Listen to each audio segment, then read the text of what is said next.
Good morning, praise the lord. प्रभु यीशु के नाम में सबका अभिनंदन। धन्यवाद प्रभु का कि हर भला दान, हर भली वस्तु, हर भली चीज परमेश्वर की ओर से आती है। हम उसको धन्यवाद देते हैं आज इन क्षणों के लिए, इस समय के लिए, इस सुबह के लिए, इस अवसर के लिए। एक और मौका दिया आप लोगों से संगति करने का, एक दूसरे के साथ, परमेश्वर के साथ। आइए इससे पहले कि हम प्रभु के वचन में जाएं, प्रभु के वचन को बांटें, उस पर बातचीत करें, अपनी आंखों को बंद करेंगे और सरों को झुकाएंगे। प्रभु धन्यवाद देते हैं आज के सुंदर दिन के लिए। आज हम चुनाव करते हैं प्रभु कि हम अपने आप को समर्पित करते हैं, तेरे हाथों में देते हैं। पवित्र आत्मा तुझे आमंत्रित करते हैं। तेरा धन्यवाद, तूने हमारा नियंत्रण लिया और तू हमारा संचालन कर रहा है, अपने वचन के द्वारा हमारी अगुवाई कर रहा है। आज प्रभु हम भी आपके साथ इस बात को कहते हैं कि तेरे वचन को बांटते हुए, ग्रहण करते हुए हम तेरी महिमा को देखेंगे और तेरी महिमा में चलेंगे, यीशु मसीह के नाम में। आमेन, आमेन, आमेन, आमेन।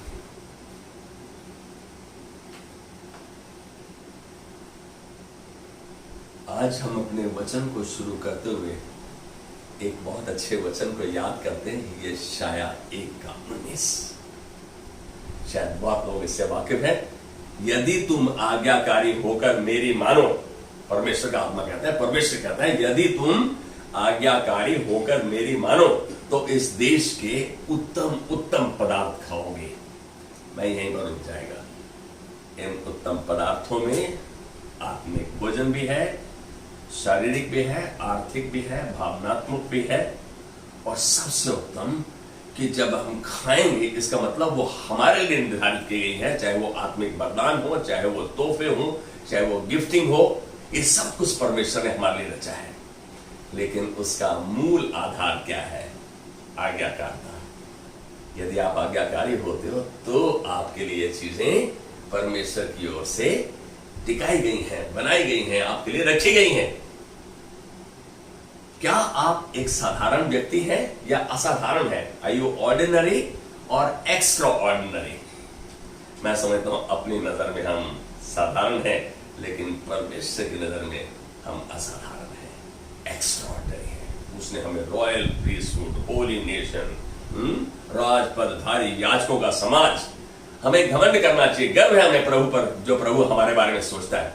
हम भी अपनी सोच को बदलें और वैसा अपने आप को बनाने की चेष्टा करें, इच्छा रखें, परमेश्वर की मदद मांगे। मांगो तो तुम्हें दिया जाएगा, खटखटाओ तो तुम्हारे लिए खोला जाएगा, ढूंढो तो तुम पाओगे। यीशु के मुख्य वचन है ये। विश्वास करते हो? एक प्रश्न भी आ रहा हूं इससे पहले कि मैं अपना संदेश शुरू करूं। क्या आप परमेश्वर से प्यार करते हैं? यीशु से प्यार करते हैं आप? मुझे एक वाक्य में बताएंगे कि आप कैसे प्यार करते हैं, अपने प्यार को उसके प्रति कैसे दर्शाते हैं। शायद आपके इस प्रश्न के उत्तर बहुत से हो, अलग हो, मैं नहीं जानता। क्या आप अपने पासवान से, क्या आप अपने अगुवे से प्यार करते हैं? क्या आप एक दूसरे से प्यार करने में सक्षम हैं, एक दूसरे से प्यार कर पाते हैं, या आप कंडीशनल लव, एक कंडीशन के साथ ही प्यार करते हैं? मैं कहूंगा हाँ, हम परमेश्वर से यदि प्यार करते हैं तो सबसे उत्तम तरीका परमेश्वर को प्यार दर्शाने का आज्ञाकार का है। The best way to show your love to God is by obedience. Can you say amen with me? आइए एक साधारण व्यक्ति को बाइबल में हम देखेंगे। हम प्रेरितों के काम में 8वें अध्याय में 26 से लेकर 40 आयत तक पढ़ेंगे और यहां देखेंगे कैसे परमेश्वर इस दास को इस्तेमाल करता है। आप सब परमेश्वर के बेटे बेटियां हैं, चुने हुए हैं, बुलाए गए हैं, ठहराए गए हैं। उसने आपको बिना मकसद के नहीं रखा, वो इस्तेमाल करना चाहता है। मैं समझता हूं कि ये हमारा प्रिविलेज है कि हम परमेश्वर के हाथों में अच्छे औजार की तरह इस्तेमाल किए जाएं। आइए वचन को सुनेंगे। फिर प्रभु के एक स्वर्गदूत ने फिलिपुस से कहा, उठ और दक्षिण की ओर उस मार्ग पर जा जो यरूशलेम से गाजा को जाता है। यह रेगिस्तानी मार्ग है। वह उठकर चल दिया और देखो, कूश देश का एक मनुष्य आ रहा था जो खोजा और कूशियों की रानी कंदाके का मंत्री और खजांची था। वह आराधना करने को यरूशलेम आया था। वह अपने रथ पर बैठा हुआ था और यशाया भविष्यवक्ता की पुस्तक पढ़ता हुआ लौटा जा रहा था। तब आत्मा ने फिलिपुस से कहा, निकट जाकर इस रथ के साथ हो ले। फिलिपुस उसकी ओर दौड़ा और उसे यशाया भविष्यवक्ता की पुस्तक पढ़ते हुआ सुना और पूछा, तू जो पढ़ रहा है क्या उसे समझता भी है? उसने कहा, जब तक कोई मुझे ना समझाए तो मैं कैसे समझूं? और उसने फिलिपुस से विनती की कि वह चढ़कर उसके पास बैठे। पवित्र शास्त्र का जो अध्याय वह पढ़ रहा था वह यह था, वह भेड़ के समान वध होने को पहुंचाया गया और जैसा मेमना अपने ऊन कतरने वालों के सामने चुपचाप रहता है, वैसे ही उसने भी अपना मुंह ना खोला। उसकी दीनता में उसका न्याय नहीं होने पाया। उसके समय के लोगों का वर्णन कौन करेगा, क्योंकि पृथ्वी से उसका प्राण उठा लिया जाता है। इस पर खोजे ने फिलिपुस से पूछा, मैं तुझसे विनती करता हूँ, यह बता कि भविष्यवक्ता ये किसके विषय में कहता है, अपने या किसी दूसरे के विषय में? तब फिलिपुस ने अपना मुंह खोला और इसी शास्त्र से आरंभ करके उसे यीशु का सुसमाचार सुनाया। मार्ग में चलते चलते वे किसी जल के पास पहुंचे। तब खोजे ने कहा, देख, यहाँ जल है, अब मुझे बपतिस्मा लेने से क्या रोक है? फिलिपुस ने कहा, यदि तू सारे मन से विश्वास करता है तो ले सकता है। उसने उत्तर दिया, मैं विश्वास करता हूँ कि यीशु मसीह परमेश्वर का पुत्र है। तब उसने रथ खड़ा करने की आज्ञा दी और फिलिपुस और खोजा दोनों जल में उतर पड़े और उसने खोजा को बपतिस्मा दिया।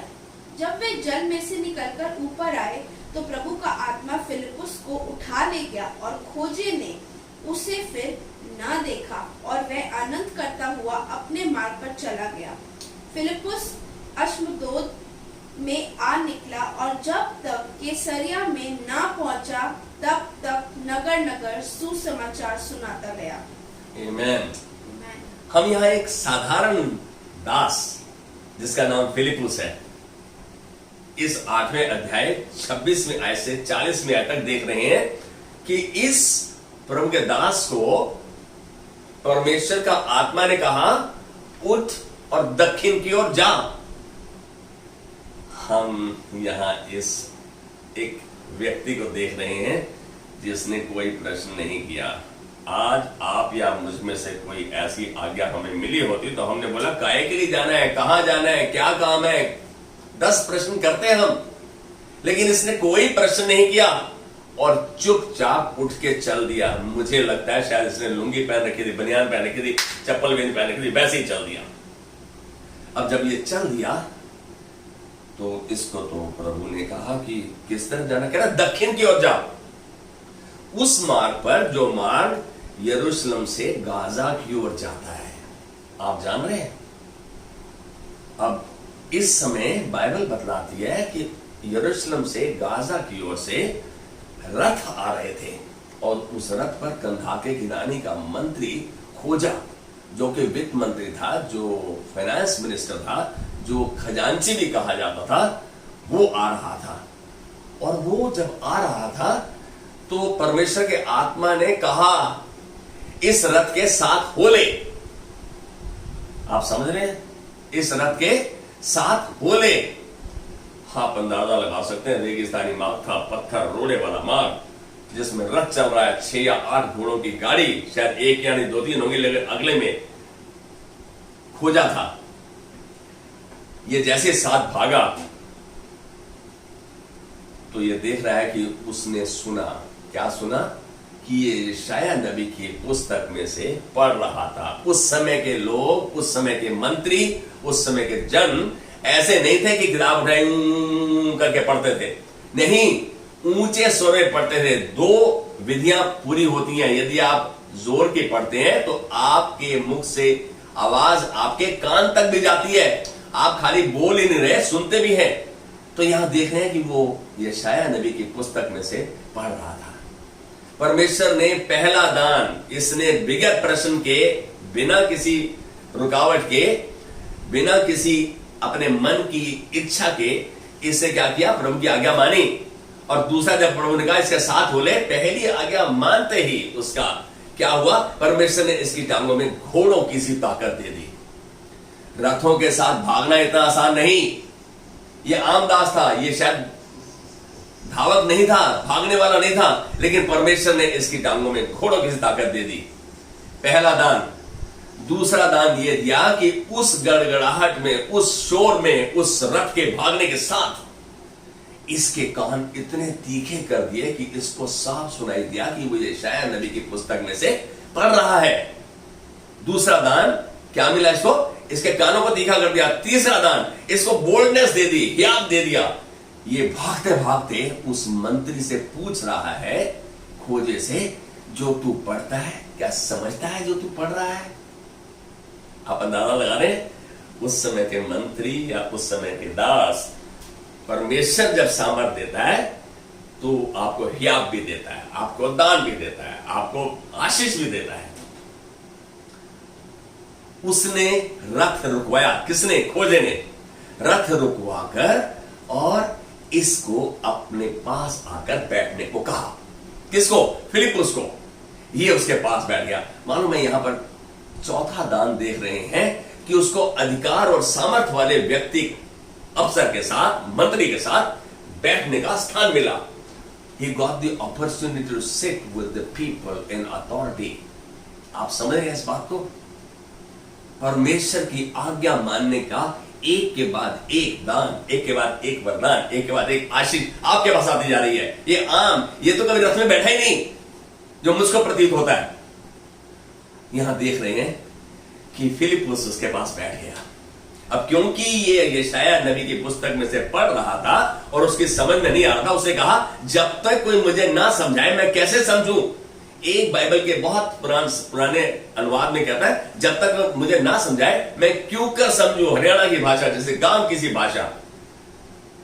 जब उसने ये बात व्यक्त की तो उसने साफ दर्शा दिया, मैं मंत्री बेशक हूं, लेकिन मेरी समझ में नहीं आया कि ये किसके बारे में बात कर रहा है। फिर वो पूछता है, मंत्री खोजा, कह रहा है कि ये भविष्यवक्ता अपने बारे में बात कर रहा है या किसी और के बारे में बात कर रहा है? तब फिलिपुस ने अपना मुंह खोला। तब फिलिपुस ने उसी अध्याय से, उन्हीं आयतों से लेकर खोजे को, मंत्री को यीशु का सुसमाचार सुनाया। उसने उसके शक को दूर किया।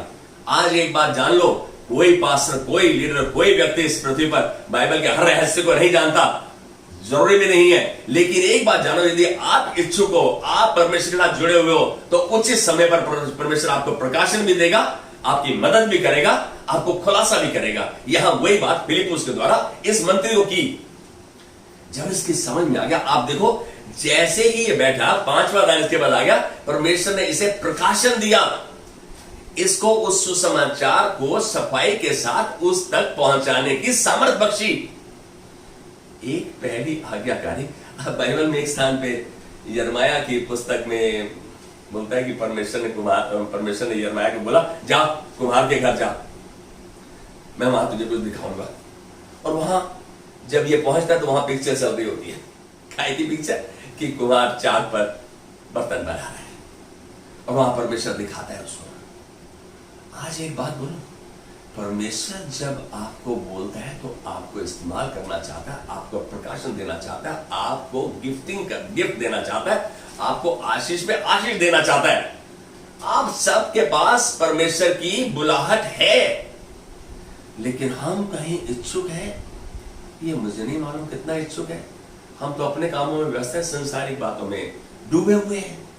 यहां फिलिपुस ने जब उसको सुसमाचार सुना दिया, 5 दान मिल गया अभी तक, आप देख रहे हैं।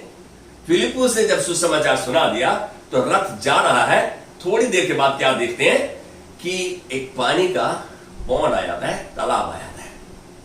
और फिलिपुस को ये कंधाके की रानी जो खोजा है वित्त मंत्री, ये क्या बोलता है? कहता है अब मुझे बपतिस्मा लेने में क्या रोक है?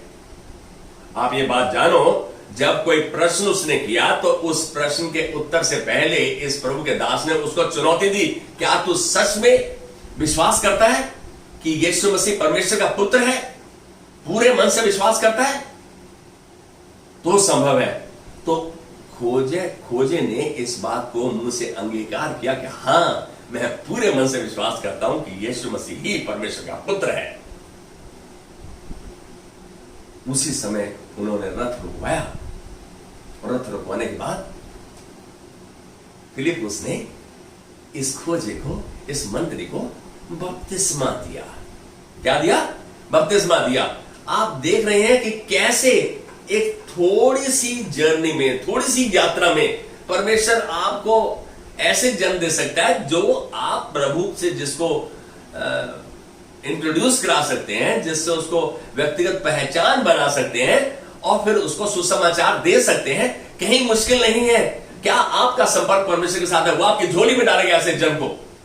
लेकिन हम कहां इच्छुक हैं? हमारे को अपने काम से कहां फुर्सत है? लेकिन आज एक बात कहूंगा, परमेश्वर ने आपको चुना, बुलाया और ठहराया है। वो अपने मकसद आपके अंदर और आपके द्वारा सफल और संपन्न करेगा। आप अपनी इच्छा से उसके पास आ जाओ। Be willing and interested and turn to the lord, he will then only use you. वो आपको तब तक इस्तेमाल नहीं करेगा जब आप अपनी इच्छा से उसके सामने सम्मुख आकर अपने आप को समर्पित नहीं करते। ये मंत्री था, आज का मंत्री होता तो फिलिपुस की टांग पे गोली भरवा देता, कहां नजदीक आ रहा मेरे रथ के। लेकिन वो प्रभु से डरने वाला, मालूम है वो यरूशलेम गया था प्रभु की स्तुति आराधना करने के लिए, वहां से लौट रहा था अपने स्थान को। लेकिन उसको क्या मालूम था कि वहां वो किस काम के लिए गया है और प्रभु उसको अपनी आज्ञा के पालन में उसकी अगुवाई करेगा। एक अजीब बात हो गई जब वो बपतिस्मा दे रहे थे। यदि आप और हम होते तो भाग जाते वहां पर, उसकी शक्ल नहीं देखते दोबारा। क्या हुआ? जब बपतिस्मा दिया तो खोजा ही केवल पानी के में से बपतिस्मा लेके निकला, फिलिपुस नहीं निकला। अरे भाई, पास्टर कहां गायब हो गया? ये लीडर कहां गायब हो गया? अरे ये तो जादू टोने वाले बंदे थे, कहां गायब हो गए? ये कोई प्रभु के बंदे नहीं है? छोड़ देते आप, भाग जाते उस चर्च से। लेकिन उसने क्या किया?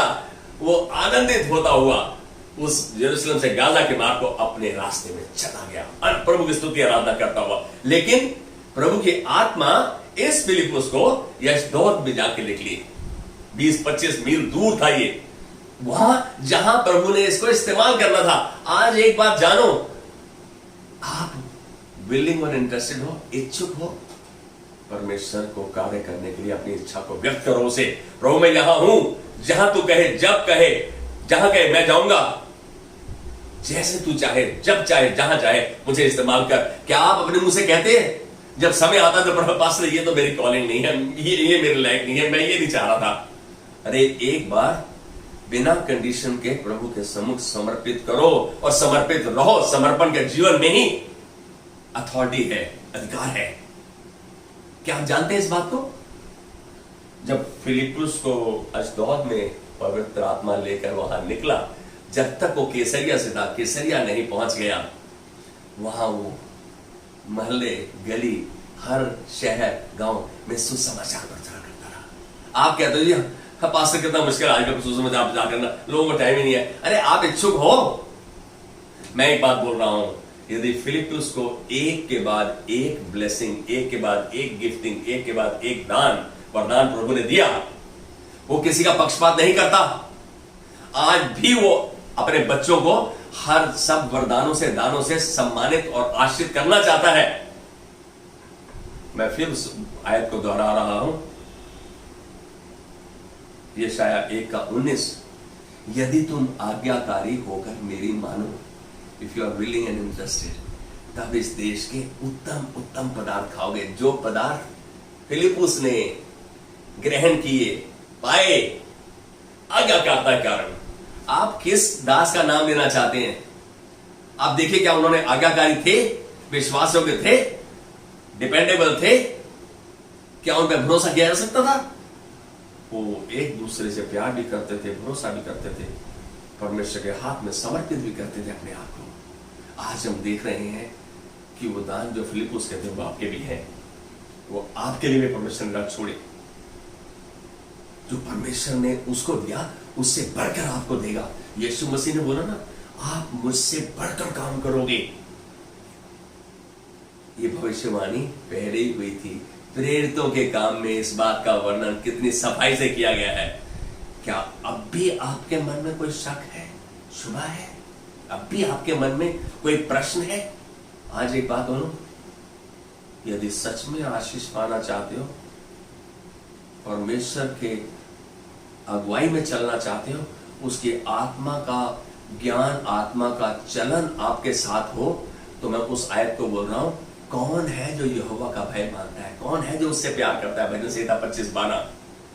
परमेश्वर उसको उसी मार्ग से जिससे वह प्रसन्न होता है चलाएगा। परमेश्वर चलाएगा। परमेश्वर का आत्मा आप में विद्यमान है, उसकी सामर्थ आप में है, उसका स्वयं का जीवन आप में है। फिर खाली किस बात की इंतजार कर रहा है परमेश्वर?